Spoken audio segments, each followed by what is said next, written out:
오늘 세 번째 시간입니다. 자유라는 주제를 놓고 함께 은혜를 나누고 있는데요.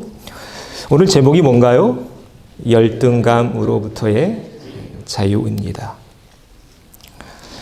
겉으로 보기에는 완벽해 보이는 사람도 크고 작은 열등감 가지고 삽니다. 특히 우리 한국 사람들 열등의식이 강하다고 합니다. 왜일까요? 우리 한국말에 문화가 있기 때문에 그렇습니다. 한국은요, 개인을 더 중요하게 여기나요? 집단을 더 중요하게 여기나요? 집단을 더 중요하게 여깁니다. 왜 그럴까요? 우리나라는 오랫동안 농경 문화가 중심이었기 때문에 그렇습니다.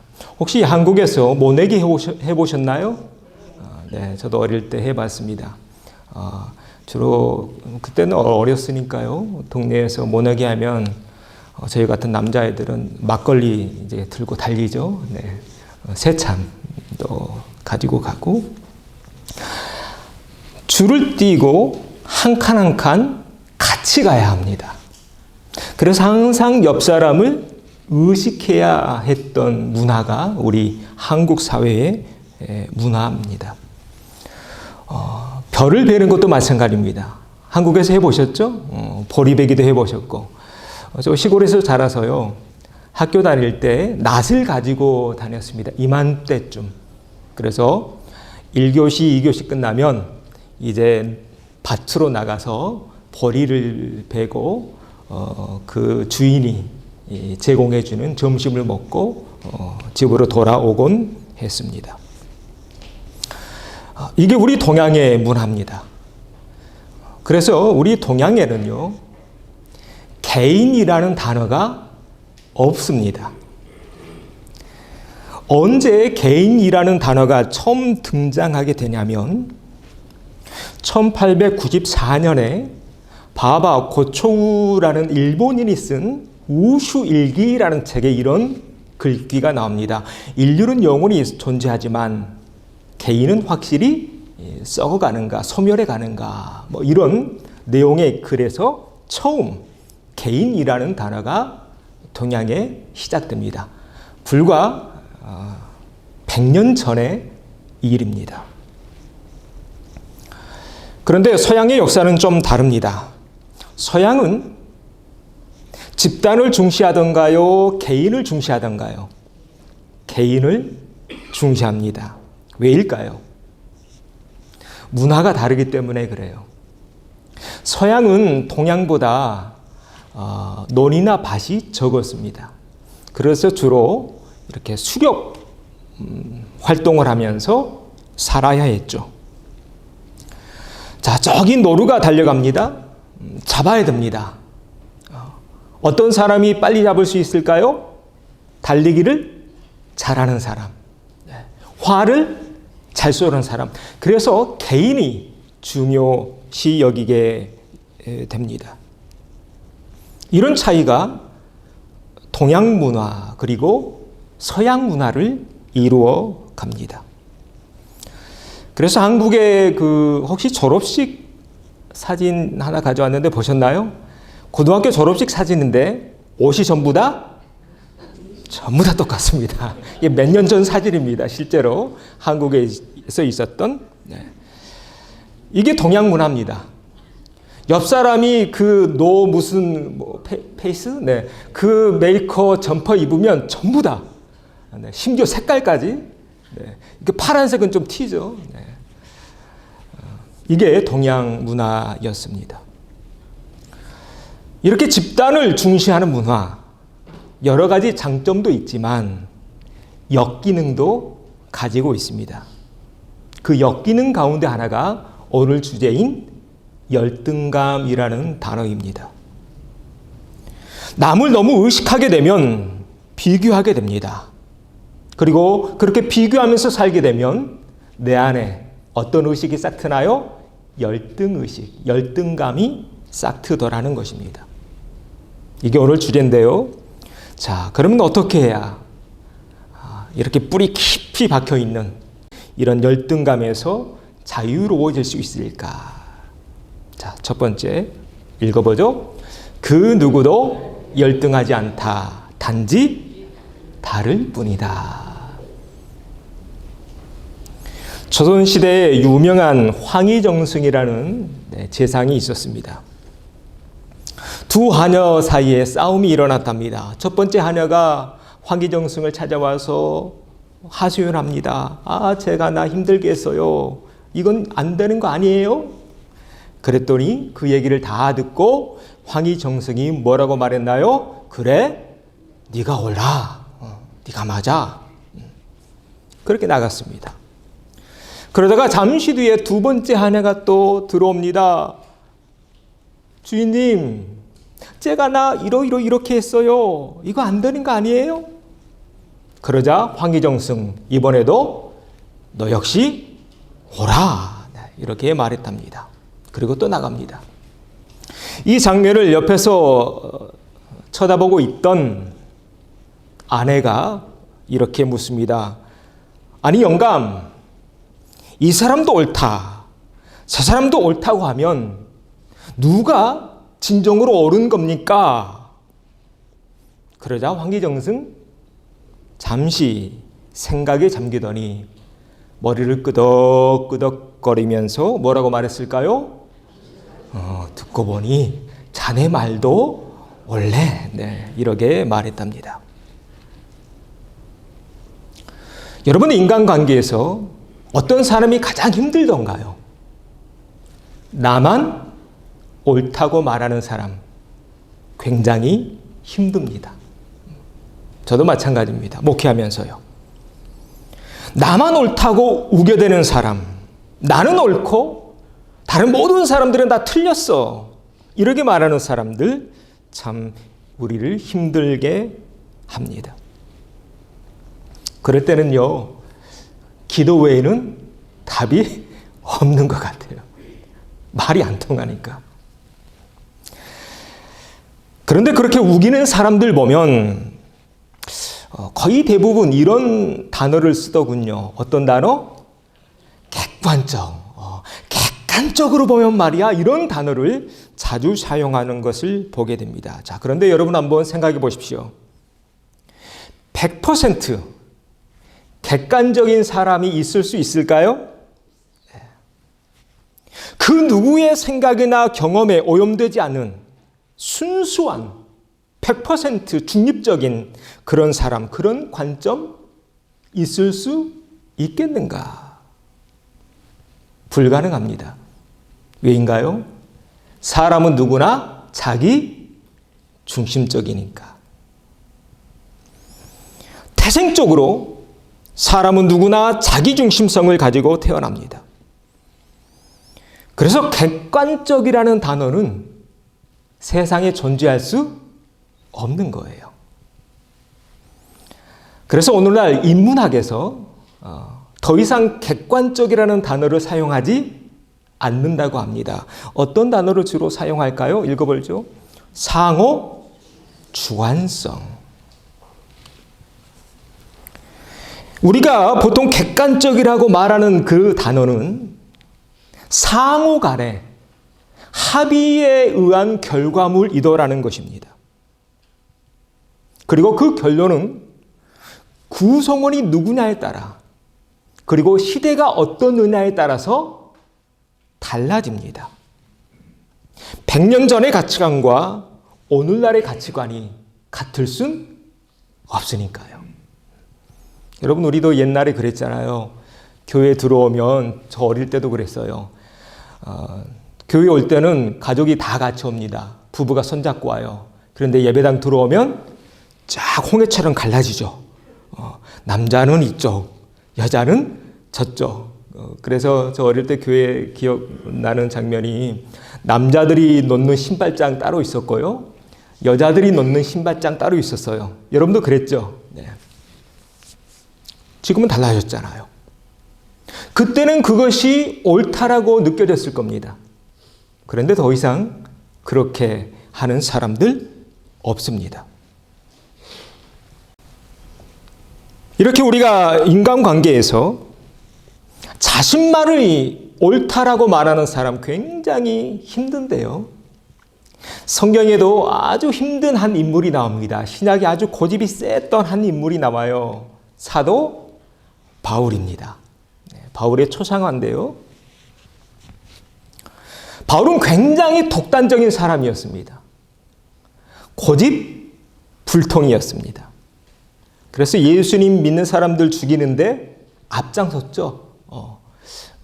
꼭 그렇게 쓸데없는 일에 앞장서는 사람이 있어요. 참 피곤해요. 바울이 그런 사람 중에 한 명이었습니다. 그런데 그가 다메섹에서 예수님을 만난 뒤에 변합니다. 어떻게 변했는지 볼까요? 읽어보죠. 너희는 유대인이나 헬라인이나 종이나 자유인이나 남자나 여자나 다 그리스도 예수 안에서 하나다. 놀라운 변화 아니에요? 가르기를 좋아했던 사람. 너는 남자, 나는 여자. 너는 유대인, 나는 헬라인.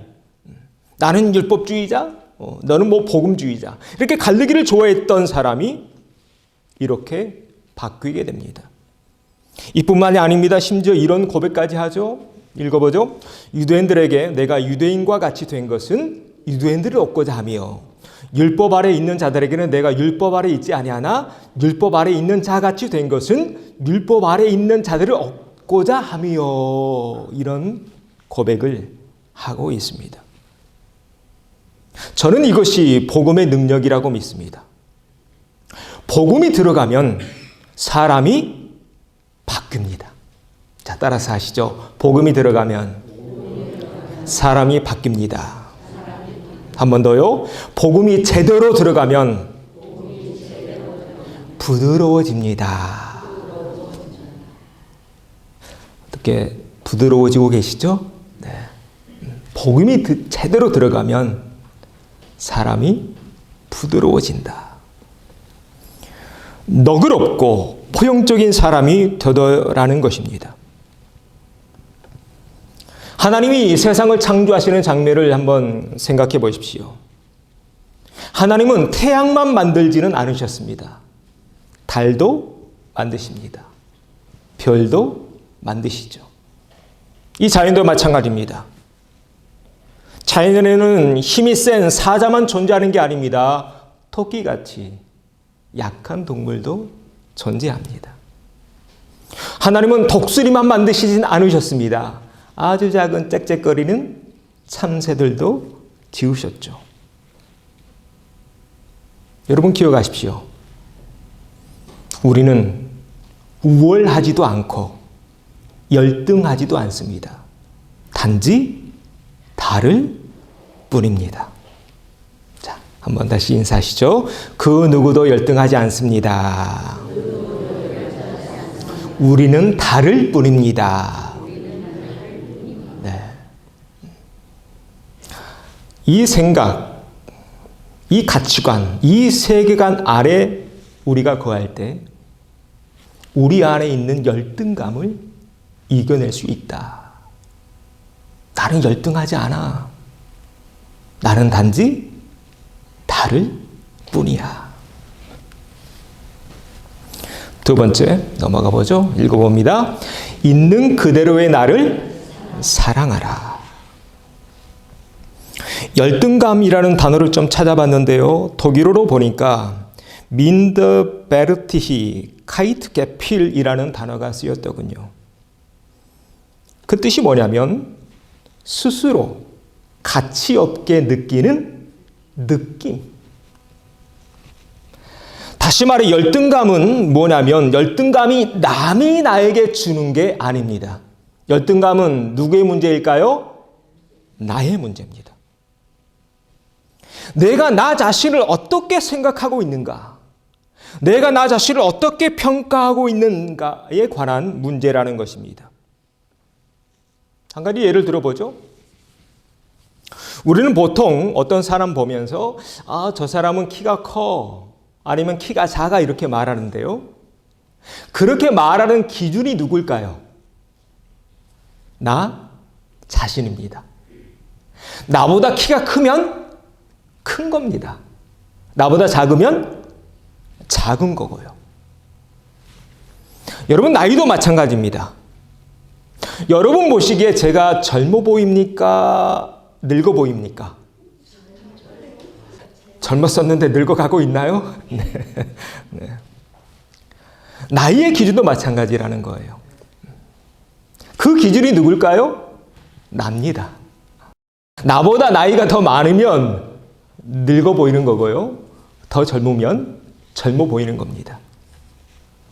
결국 이 열등감이라는 단어, 내가 나 자신을 어떻게 해석하며 살아가고 있는가의 문제라는 거예요. 그래서 독일의 철학자 헤겔이 이런 말을 했더군요. 아주 멋진 말인데 읽어보죠. 마음을 여는 손잡이는 안쪽에만 달려있다. 그러니까 바깥쪽에서는 열 수 없다는 거예요. 내가 열어야 들어올 수 있다는 겁니다. 여러분, 감정도 마찬가지입니다. 느낌도 마찬가지예요. 부정적인 감정이나 느낌이 여러분 마음속에 들려고 할 때, 여러분을 찾아올 때 함부로 문을 열어주면 안 됩니다. 아무나 여러분의 마음을 헤집고 다니도록 여러분 마음을 방치하지 마십시오. 여러분 마음을 지키시고 여러분 안에 내공을 쌓아가십시오. 겉은 부드럽고 속은 아주 강한 내강 외유의 사람이 되십시오. 하나님이 세상을 창조하신 뒤에 매 하루하루를 끝날 때마다 하셨던 말씀이 있습니다. 보시기에 좋았더라. 하나님이 나를 창조하신 뒤에 보시기에 참 좋았다라고 말씀하시고 있는데 누가 나를 무시할 수 있단 말입니까? 하나님이 세상을 이처럼 사랑하사 누구를 주셨어요? 독생자를 주셨어요. 나를 구원하시기 위해 독생자를 내어주셨는데 누가 감히 나를 업신여길 수 있단 말입니까? 여러분 혹 주변에 나를 무시하는 사람들이 있습니까? 여러분의 인격을 짓밟는 사람들이 있나요? 여러분 신경 쓰지 마십시오. 왜요? 우리에게는 나를 나보다 더 사랑하신 누가 있으니까? 하나님이 있으니까. 여러분 혹 자라면서 부모에게 사랑받지 못하셨나요? 괜찮습니다. 왜요? 나를 낳아준 부모님보다 더 나를 사랑하시는 진짜 부모님 대신 누가 있어요? 여러분 곁에? 하나님이 계시니까. 그래서 제가 여러분에게 꼭 해드리고 싶은 말씀이 있습니다. 특히 자라는 자녀들에게 꼭 하고 싶은 얘기는 이거예요. 하루라도 빨리 참 부모 되시는 누구를 만나야 할까요? 하나님을 만나야 합니다. 여러분 자녀에게 선물 생일 때 또 뭐 좋은 날 있을 때 주죠. 부모가 자식에게 줄 수 있는 가장 큰 선물은 누굴까요? 하나님 아버지입니다. 나는 이것밖에 줄 수 없어. 나는 모자라니까. 그러나 진짜 부모님이 있어. 그 부모님 만나야 돼. 그래서 예수님 우리에게 그런 말씀하시죠. 다시 태어나야 돼. 다시 태어나야 돼. 여러분 그 말씀 아시죠? 네. 요한복음에 나오는 말씀 읽어보죠. 사람이 물과 성령으로 나지 아니하면 하나님 나라에 들어갈 수 없느니라. 이 거듭난다고 하죠. 여러분 거듭난다는 그런 의미, 이런 말씀을 너무 어렵게 받아들이지 마십시오. 우리가 엄마의 뱃속에서 나올 때 우리에게 엄마가 생기고 아빠가 생기듯 우리가 예수님 안에서 거듭나게 되면, 다시 태어나게 되면 우리는 하나님 아버지와 새로운 관계 속에 들어가게 되는 것입니다. 그리고 그 아버지는 우리가 완벽하지 않아도 나를 사랑하십니다. 그 아버지는 내가 가면 쓰지 않아도 내 모습 있는 그대로를 사랑해 주십니다. 이에 우리도 우리 자신을 사랑하면서 사는 것 마땅합니다. 왜요? 나를 창조하신 하나님이 지금 나를 사랑하고 계시니까요. 할렐루야. 자, 인사합시다. 하나님이 당신을 사랑하십니다. 당신은 하나님의 자녀입니다.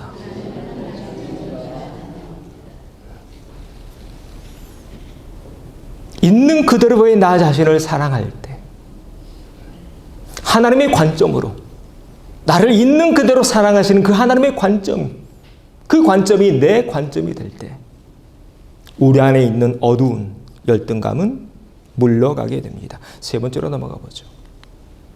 읽어봅니다. 나를 발전시키는 선한 도구로 승화시켜가라. 좀 말이 어렵죠. 승화. 더 좋게 발전시켜가라는 그런 의미입니다. 일본에 마쓰시타 고노스케라는 회장이 있습니다. 우리가 잘 아는 파나소닉, 여러분 아시죠? 파나소닉이라는 그 회사를 만든 사람이 바로 이 사람 마쓰시타 고노스케입니다. 직원이 지금이 돌아가셨는데요. 25만 명, 30만 명 가까이 됐답니다. 그가 이런 글을 남겼습니다.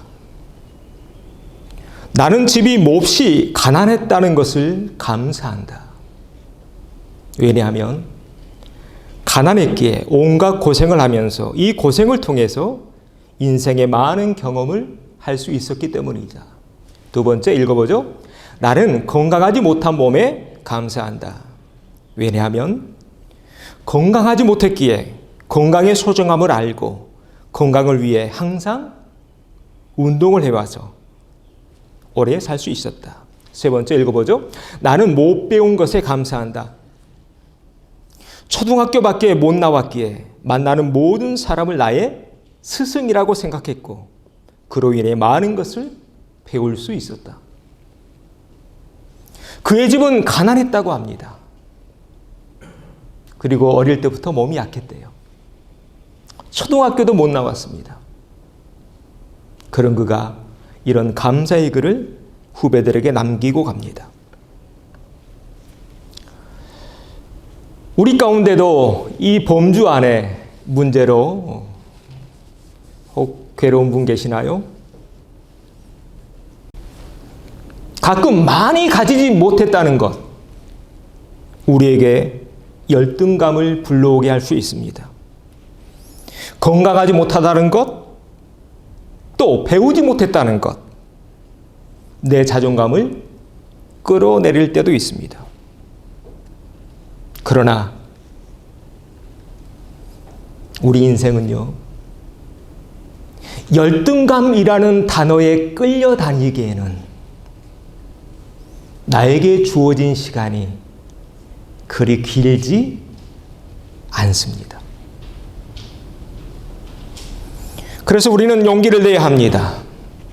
자신감을 가져야 합니다. 혹 내 안에 있는 이런 열등감이 있다면 악을 선으로 바꿔가야 합니다. 내가 할 수 있는 최선의 노력은 다 하고 나머지는 하나님께 맡겨야 합니다. 저는 이것이 신앙인이라고 믿습니다. 앞에서 우리가 바울을 봤는데요. 바울도 많은 약점을 가지고 있었습니다. 그래서 바울의 적들이 바울을 공격합니다. 바울 어떤 약점들이 있었을까요? 사진에 다 나옵니다. 첫 번째 약점은 못생겼다는 약점. 못생겼다는 약점. 두 번째 약점은 왜소하다는, 키도 작았나 봐요. 좀 볼품이 없었던 것 같습니다. 그런 약점. 또 세 번째로 어떤 약점이 있었냐면 바울은요, 글은 기가 막히게 잘 쓰는데 앞에 나오면 그냥 덜덜덜 떨어요. 설교 못한다는 약점. 그래서 바울의 적들이 바울을 계속 공격하죠. 그런데 무엇보다 큰 그의 약점은 뭐였냐면 몸이 약했어요. 그래서 그 약한 그 신체적인 문제를 가지고 3번이나 작정 기도를 드립니다. 자, 예수님이 그 기도 응답해 주시는데요. 이런 응답이 내려옵니다. 읽어보죠. 내 은혜가 내게 족하도다. 이는 내 능력이 약한 데서 온전해짐이라. 자, 바울의 소망대로 우리 주님이 들어주신 건가요? 안 들어주신 건가요? 안 들어주신 거예요. 그 병이 안 떠난 거예요. 우리가 인생을 살다 보면 이렇게 내가 아무리 애써도 안 되는 부분이 있습니다. 심지어 바울처럼 목적을 놓고 기도해도 이런 응답이 내려올 수도 있습니다. 자, 그럼 어떻게 해야 될까? 바울은 이 주님의 응답에 어떻게 답했는가 볼까요? 좀 길지만 읽어보죠. 그러므로 도리어 크게 기뻐함으로 나의 여러 약한 것들에 대하여 자랑하리니 이는 그리스도의 능력이 내게 머물게 하려 함이라. 그러므로 내가 그리스도를 위하여 약한 것들과 능력과 궁핍과 공고를 기뻐하노니 이는 내가 약한 그때에 강함이라. 내 바람대로 주님이 들어주지 않았음에도 불구하고 그 응답을 기쁨으로 아멘으로 받습니다. 그러면서 자신의 삶을 재해석하죠. 그래, 왜 나에게 약함을 주셨을까? 내가 약한 그때가 곧 강함이구나.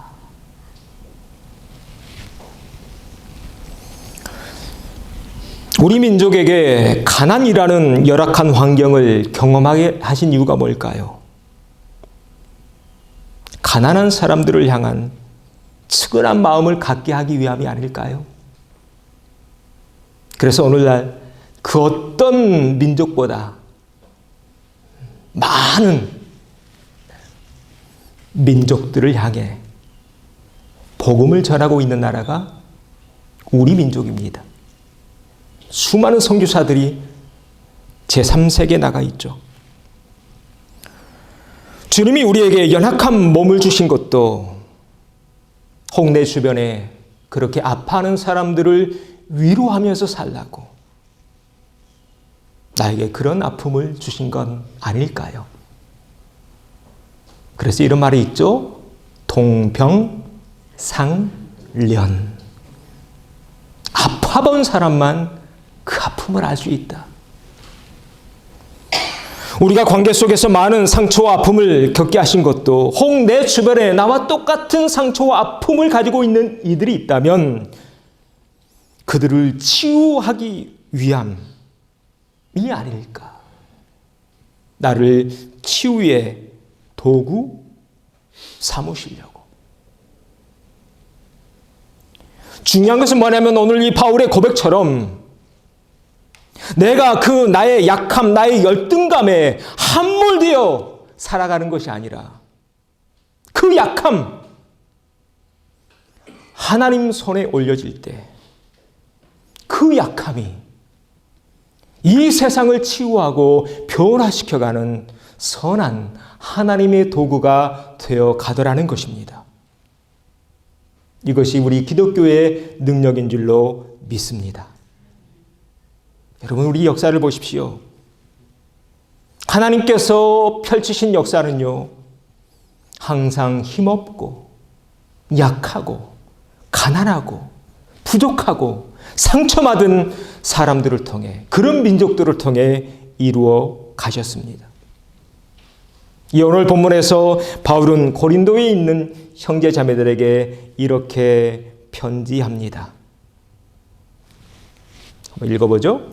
그러나 하나님께서 세상의 미련한 것들을 택하사 지혜 있는 자들을 부끄럽게 하려 하시고 세상의 약한 것들을 택하사 강한 것들을 부끄럽게 하려 하시며 하나님께서 세상에 처한 것들과 멸시받는 것들과 없는 것들을 택하사 있는 것들을 폐하려 하시나니 이는 아무 육체도 하나님 앞에서 자랑하지 못하게 하려 하심이라. 아멘. 왜 나에게 이런 약함이 있을까? 왜 이런 열등감이 내 안에 있을까? 여러분, 이 세상에 사는 사람 모두가 그런 감정을 가지고 삽니다.